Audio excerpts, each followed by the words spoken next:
TGT, PGT या DSSB TGT PGT यानी किसी भी ऐसे एग्ज़ाम की तैयारी कर रहे हैं जिसमें कि जीके जीएस का पोर्शन आता है, सामाजिक विज्ञान से संबंधित प्रश्न आते हैं, तो ये वीडियो आपके लिए बहुत उपयोगी होने वाला है। इसमें सारे प्रश्न वही हैं जो लगातार आते हैं।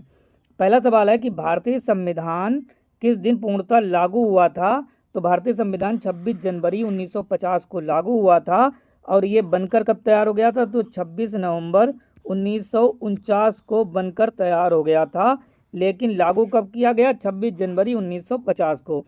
इसको किसने लिखा था? तो डॉक्टर भीमराव अंबेडकर जी द्वारा लिखा गया था और ये जो पूरा हुआ था वो 2 साल 11 माह और 18 दिन में पूरा हुआ था।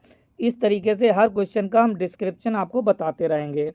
सवाल है कि पहली बार राष्ट्रीय आपातकाल की घोषणा कब की गई? तो यह घोषणा जो की गई वह की गई 26 अक्टूबर 1962 को, जब भारत का चीन से युद्ध हुआ था। अगले प्रश्न की तरफ चलते हैं। अगला प्रश्न है कि डोगरी भाषा किस राज्य में बोली जाती है? तो यह जम्मू एंड कश्मीर में बोली जाती है, जिसमें अब 370 जो आर्टिकल था जिसके तहत विशेष दर्जा प्राप्त था जम्मू एंड कश्मीर को, उसको अलग कर दिया गया है और अब ये राज्य जो है वो केंद्र शासित प्रदेश बना दिया गया है।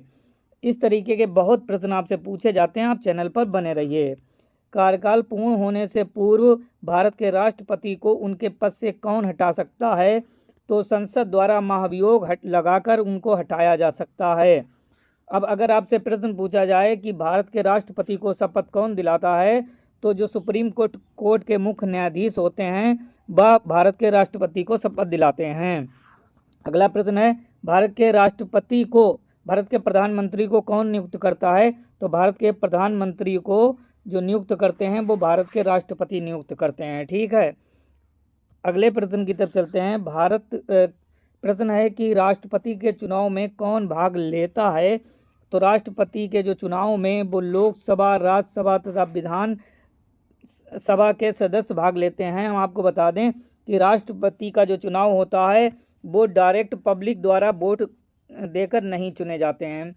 वो राष्ट्रपति चुनाव में वो लोग वोट कर सकते हैं जो पब्लिक द्वारा चुने गए प्रतिनिधि हैं, चाहे वो लोकसभा के हों चाहे वो किसी भी प्रकार के हों, वो चुने हुए होते हैं। अगले प्रश्न की तरफ चलते हैं कि लोकसभा व राज्यसभा की संयुक्त बैठक कब होती है? तो लोकसभा और राज्यसभा की संयुक्त बैठक संसद सत्र शुरू होने पर होती है। अब आपको बता दें कि लोकसभा और राज्यसभा की जब बात आती है तो लोकसभा जो होता है वो छोटा सदन होता है और राज्यसभा बड़ा सदन होता है। अगर आपसे पूछ लिया जाए कि संसद के कितने सदन हैं, तो लोकसभा एक सदन है और एक राज्यसभा सदन है।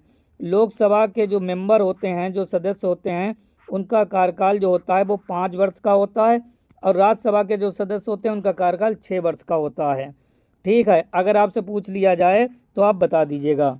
अगले प्रश्न की तरफ चलते हैं कि रोलेट एक्ट किस वर्ष में पारित हुआ था? तो यह जो पारित हुआ था 1919 में पारित हुआ था। इसको काला कानून भी कहा जाता था। क्यों? क्योंकि इस एक्ट के तहत बिना किसी वजह के किसी को भी गिरफ्तार किया जा सकता था। अगला है कि संविधान सभा का प्रथम अधिवेशन कहाँ हुआ था? तो यह दिल्ली में हुआ था। और दिल्ली से रिलेटेड एक सवाल है, आपसे पूछा जाता है कि दिल्ली भारत की राजधानी कब बनी? तो दिल्ली भारत की राजधानी जो थी 1911-1912 में बनी थी। ठीक है, इस तरीके के प्रश्न मैं आपको रिलेट करके बताता रहूँगा जिससे आपको आसानी हो। अगला प्रश्न है कि किस राज्य के विधान परिषद की सदस्य संख्या सबसे अधिक है? तो यह उत्तर प्रदेश की है। ठीक है, अगर आपको वीडियो पसंद आ रहा हो तो प्लीज़ लाइक करें, सब्सक्राइब करें, अपने दोस्तों संग शेयर करें। अगला प्रश्न है कि भारत में किस प्रकार की शासन व्यवस्था अपनाई जाती है या अपनाई गई है? तो ब्रिटिश संसदात्मक प्रणाली अपनाई जाती है।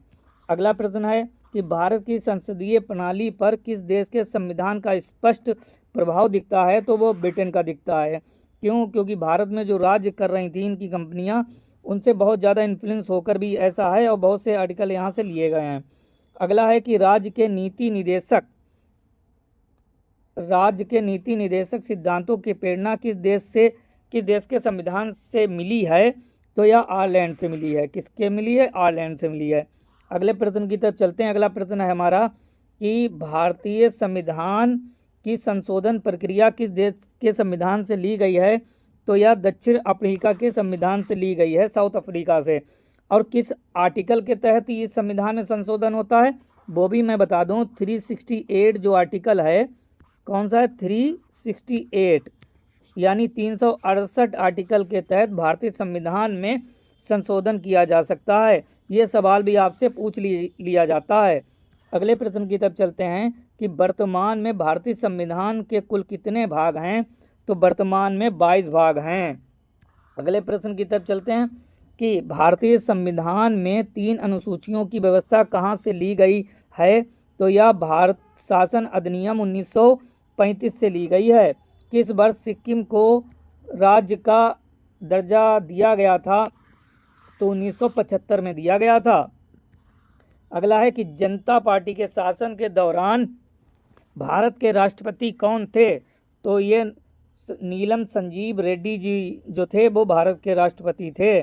अगला प्रश्न है कि 1922 में किस व्यक्ति ने मांग की थी कि भारत की जनता स्वयं अपने भविष्य का निर्धारण करेगी, तो किसने की थी, महात्मा गांधी जी ने की थी। महात्मा गांधी जी से संबंधित कुछ फैक्ट हैं कि महात्मा गांधी 1915 में भारत आए थे, ठीक है, और इन्होंने पहला सत्याग्रह जो किया था वो 1917 में किया था। कौन सा किया था, चंपारण। और चंपारण कहाँ है, बिहार में है, और बिहार की राजधानी पटना है। अगले प्रश्न की तरफ हम चलते हैं। अगला प्रश्न है हमारा कि भारतीय संविधान की संशोधन प्रक्रिया किस देश के संविधान से ली गई है। अभी हम आपको बता चुके हैं, साउथ अफ्रीका से ली गई है, और जो संशोधन करने का आर्टिकल है वह 368 है। अगले प्रश्न की तरफ चलते हैं। अगला प्रश्न है हमारा कि भारतीय संघ में सम्मिलित किया गया 28वां राज्य कौन सा है, तो यह झारखंड है। कौन सा है, झारखंड है। झारखंड जो पहले बिहार का हिस्सा हुआ करता था, बाद में उसे अलग करके एक नया राज्य बनाया गया। जिस तरीके से यूपी से अलग करके यूके यानी उत्तराखंड बना, ठीक वैसे ही बिहार से अलग होकर झारखंड बना। अगले प्रश्न की तरफ चलते हैं कि हिमाचल प्रदेश को राज्य का दर्जा कब प्रदान किया गया, 1971 में। इस तरीके के बाकी वीडियो अगर आपको चाहिए तो आप चैनल को सब्सक्राइब कर लीजिए। हम इस तरीके के सारे क्वेश्चन कराते हैं जो आगामी एग्जाम के दृष्टिकोण से महत्वपूर्ण होते हैं। पहला संवैधानिक संशोधन अधिनियम कब बना था, तो 1951 में बना था। अगले प्रश्न की तरफ चलते हैं कि राष्ट्रपति पद के निर्वाचन हेतु उम्मीदवार की अधिकतम आयु कितनी होनी चाहिए, तो इसके लिए अधिकतम आयु कोई नहीं है। ना भारत में राष्ट्रपति के लिए कोई अधिकतम आयु है, ना ही प्रधानमंत्री के लिए कोई अधिकतम आयु है। हाँ, कुछ आयु ऐसी हैं जैसे कि राज्यसभा सांसद के लिए हैं, लोकसभा सांसद के लिए हैं, राज्यपाल के लिए हैं, बाकी के लिए हैं, लेकिन राष्ट्रपति और प्रधानमंत्री के लिए नहीं हैं। अगला सवाल है भारत का संविधान कब अंगीकार किया गया। अभी आपको पहले ही सवाल में मैंने बताया था कि 26 नवंबर 1949 को बनकर तैयार हो गया था, लेकिन लागू किया गया था 26 जनवरी 1950 को। इस तरीके के बाकी वीडियो पाने के लिए और हम आपको टीजीटी, पीजीटी और DSSB सारे एग्ज़ाम की इस चैनल पर फ्री में तैयारी करा रहे हैं, तब आप चैनल को सब्सक्राइब कर लीजिए और अपने दोस्तों संग शेयर करिए। उम्मीद है नेक्स्ट वीडियो में फिर मिलेंगे। धन्यवाद, शुक्रिया।